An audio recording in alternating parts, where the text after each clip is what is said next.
Assalamualaikum warahmatullahi wabarakatuh. Perkenalkan, nama saya Sabrina dengan NIM H0523322. Saya dari Prodi PGSD kelas C, Universitas Sulawesi Barat. Yang saya hormati Ibu Evi Segrawati Amkri, SPD MPD selaku dosen pengampu mata kuliah perkembangan kurikulum dan bahan ajar. Pada kesempatan kali ini saya akan mempresentasikan sebuah materi yang berjudul Telah Kurikulum Pendidikan di Indonesia. Pada materi ini, saya akan membahas 3 topik utama. Yang pertama, pengertian kurikulum. Yang kedua, landasan filosofis pengembangan kurikulum. Dan yang ketiga, perkembangan kurikulum di Indonesia. Langsung saja kita masuk ke materi pertama. Materi pertama adalah pengertian kurikulum. Apa itu kurikulum? Ya, cara etimologis kurikulum dalam bahasa Inggris yang tertulis sebagai kurikulum yang berasal dari bahasa Yunani, yaitu kurir yang berarti pelari dan kuriri yang berarti jarak yang akan ditempuh, sehingga sebagai istilah atau secara istilah dapat diartikan sebagai jarak yang akan ditempuh oleh seorang pelari mulai dari start sampai finish untuk mendapatkan medali atau penghargaan. Kemudian pengertian tersebut diadaptasi dalam dunia pendidikan dan diartikan sebagai sejumlah mata pelajaran yang harus ditempuh oleh peserta didik atau siswa atau anak mulai dari awal sampai akhir untuk memperoleh ijazah.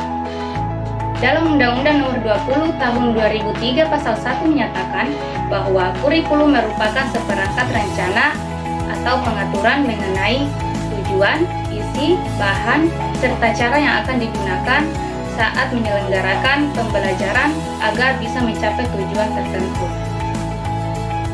Selanjutnya pembahasan topik yang kedua, yaitu landasan filosofis pengembangan kurikulum.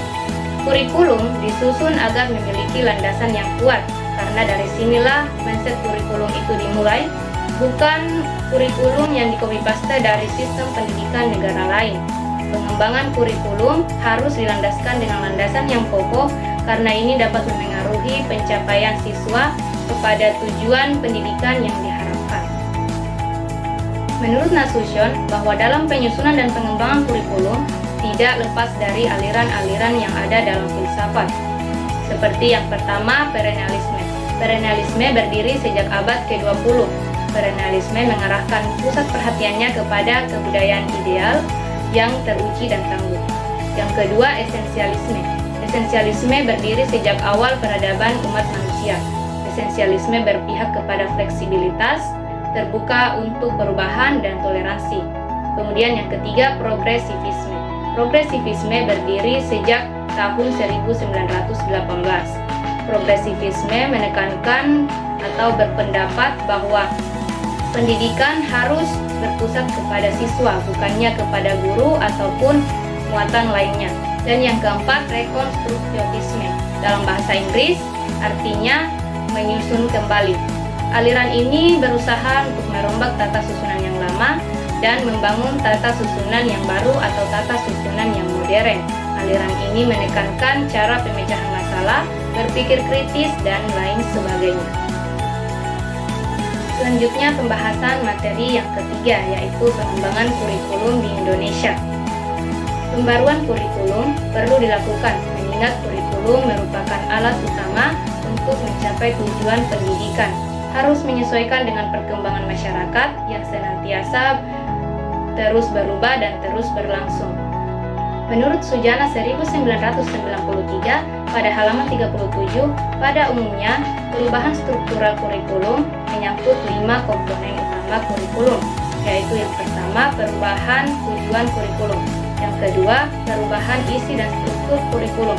Yang ketiga, perubahan strategi kurikulum. Yang keempat, perubahan sarana kurikulum. Dan yang kelima, perubahan dalam sistem evaluasi dalam kurikulum.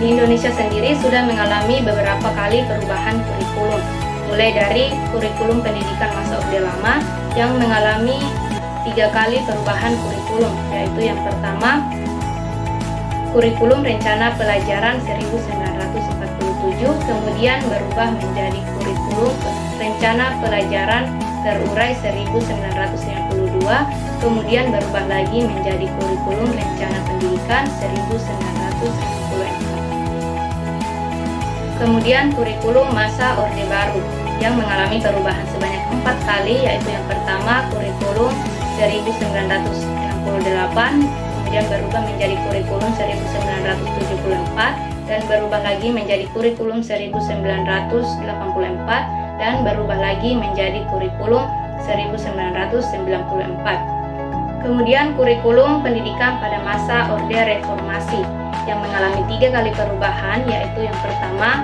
kurikulum berbasis kompetensi yang biasa dikenal sebagai KBK 2004, kemudian berubah menjadi kurikulum tingkat satuan pendidikan yang biasa dikenal sebagai KTSP 2006, kemudian berubah lagi menjadi kurikulum 2013 atau biasa dikenal sebagai K13, dan sekarang kita sudah menggunakan kurikulum Merdeka. Dari materi tadi dapat kita simpulkan bahwa kurikulum sebagai rencana tertulis dalam pendidikan yang harus dicapai oleh peserta didik melalui pengalaman belajar yang terstruktur, yang dipengaruhi oleh landasan filosofis seperti perennialisme, esensialisme, progresivisme, dan rekonstruktivisme.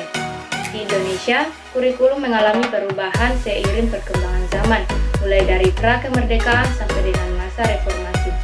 Mungkin itu saja yang dapat saya sampaikan. Atas segala kesalahan mohon dimaafkan. Saya akhiri, terima kasih. Wabillahi taufiq wal hidayah. Wassalamualaikum warahmatullahi wabarakatuh.